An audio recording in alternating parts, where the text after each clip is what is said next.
Yang Dongso yang bertato ini adalah orang terkejam di Korea. Karena tidak cocok langsung mencabut gigi seorang anak buah. Membuat bos anak buah itu takut. Langsung meminum birnya sampai habis. Sebagai bos gangster terbesar di Korea, Yang Dongso memiliki ratusan ruang permainan dewasa, memonopoli seluruh negara. Siapapun yang menyinggungnya akan menjadi karung tinju di bawah kepalan tangannya. Baru-baru ini lawannya Heo Sang-do juga ingin berbagi dengannya. Akhirnya dia dipermalukan. Setelah itu, Yang Dongsu mengendarai mobil untuk pulang ke rumah. Di tengah jalan, diikuti oleh mobil putih. Bisnis Yang Dongso banyak, sama sekali tidak peduli, menyuruh pemuda itu pergi. Tiba-tiba pemuda itu diam-diam. Ketika melihat Yang Dongso membalik, menusuknya dengan pisau. Dia itu bos gangster, meskipun terluka parah, tetapi juga tidak membiarkannya. Tidak lama kemudian, Yang Dongso mengambil pisau lawan, menusuk bahunya dengan kuat. Pemuda itu bukan lawannya Yang Dongsu, berencana melarikan diri dengan mobilnya.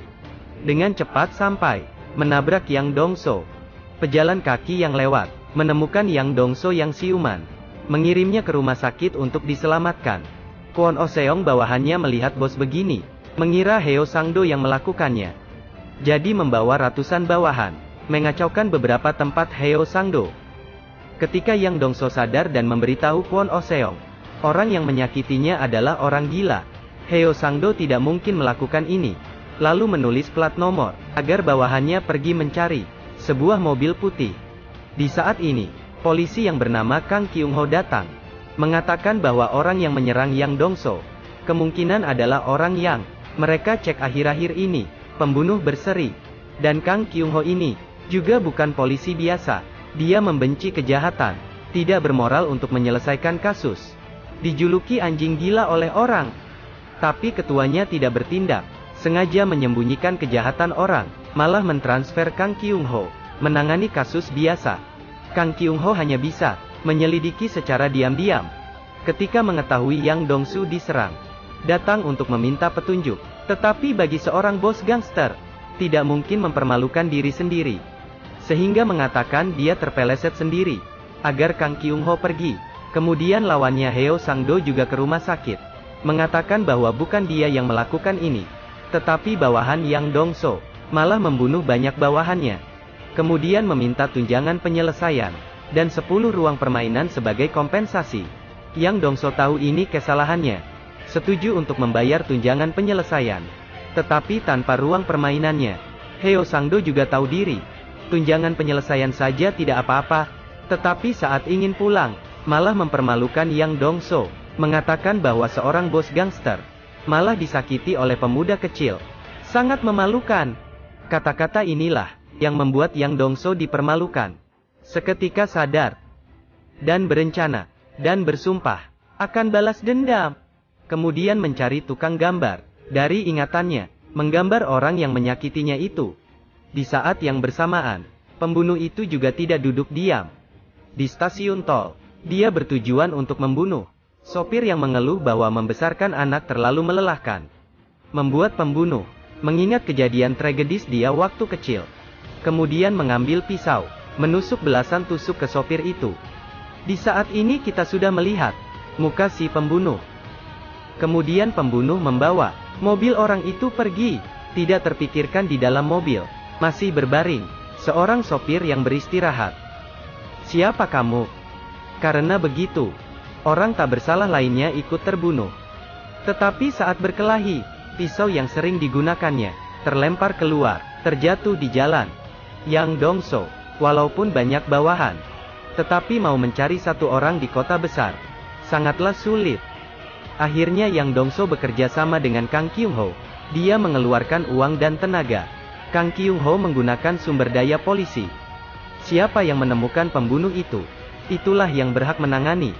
Dan Jongso langsung menyuruh Kwon Oh Seong mengambil pisau itu dan membunuh Heo Sang-do. Membunuh lawannya itu tidak perlu membayar tunjangan penyelesaian, juga bisa menyalahkan ke pembunuh. Hal ini pun juga berhasil untuk kemajuan kasus. Di pisau ini terdeteksi semua DNA yang terbunuh. Akhirnya bagian kepolisian berubah. Atasan melihat bahwa kepala polisi tidak kompeten, segera menyuruh pasukan dari Seoul untuk menyelidiki kasus ini. Dan Yang Dongso pergi mengikuti upacara pemakaman Heo Sang-do. Tetapi dia tidak tahu bahwa pembunuh juga di sana. Saat tidak ada yang melihat, pembunuh mencari bawahan Heo Sang-do, melihat ke arah Yang Dongso, kemudian mengeluarkan sebuah kertas yang tertulis, "Ada yang memakai pisauku membunuh Heo Sang-do." Bawahannya langsung tahu Yang Dongso yang membunuh bosnya. Ketika Yang Dongso dan Kang Kyung-ho menyelidiki di mobil, bawahan Heo Sang-do membawa kawanannya, ingin membunuh Yang Dongso.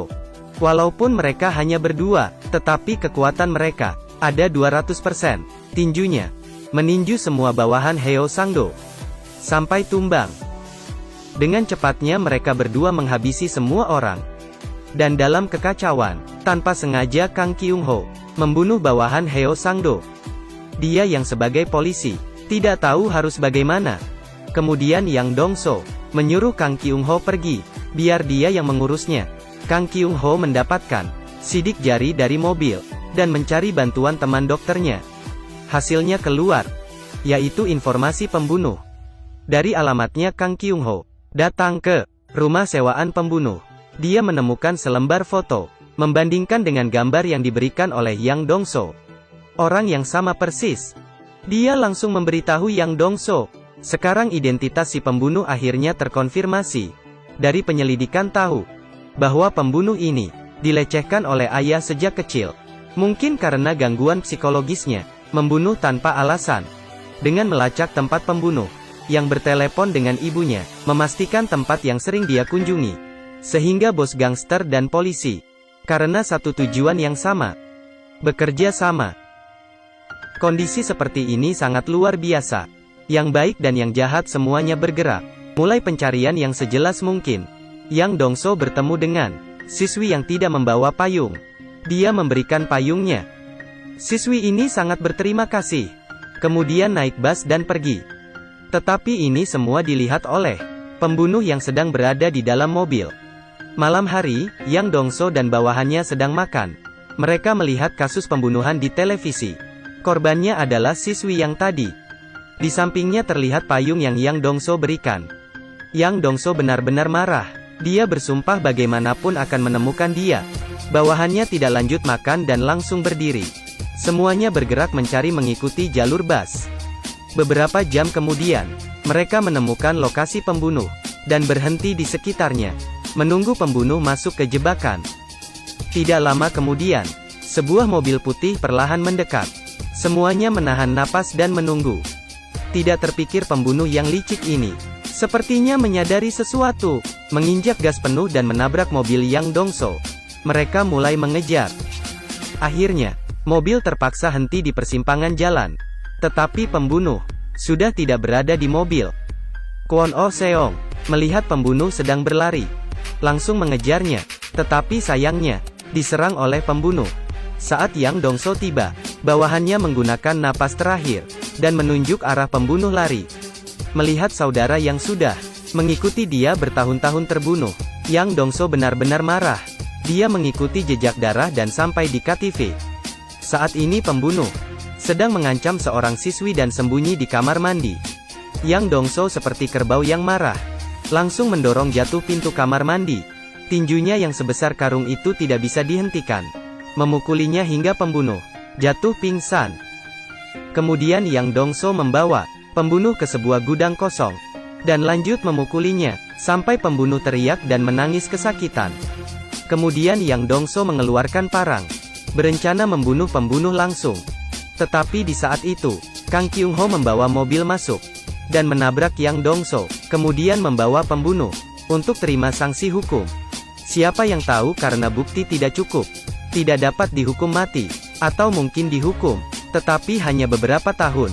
Pembunuh sangat arogan di pengadilan. Keluarga korban yang sedang duduk sangat marah, tetapi tidak bisa berbuat apa-apa. Pada saat ini, muncul seorang saksi, yaitu Yang Dongso, sebagai satu-satunya orang yang selamat dalam pembunuhan berantai. Yang Dongso menjadi saksi mata dan menunjuk pembunuh. Kemudian melepaskan baju, memperlihatkan bekas luka yang ditusuk pembunuh. dan menunjukkan area luka pembunuh dengan tepat. Kemudian mengeluarkan kertas tulisan tangan pembunuh yang pernah diberikan ke bawahan Heo Sangdo. Tetapi kata-kata di depan sudah robek. Tersisa pisau saya membunuh Heo Sangdo. Melalui tulisan tangannya, identitas pembunuh terkonfirmasi. Hakim menjatuhkan hukuman mati. Tidak lama kemudian, Yang Dongso dikirim ke penjara. Sekelompok orang membungkuk dan menyambut kedatangan bos besar. Sedangkan pembunuh yang disudut memperlihatkan ketakutan yang belum pernah dirasakannya. Ternyata ini adalah syarat dari Yang Dongso untuk menjadi saksi di pengadilan.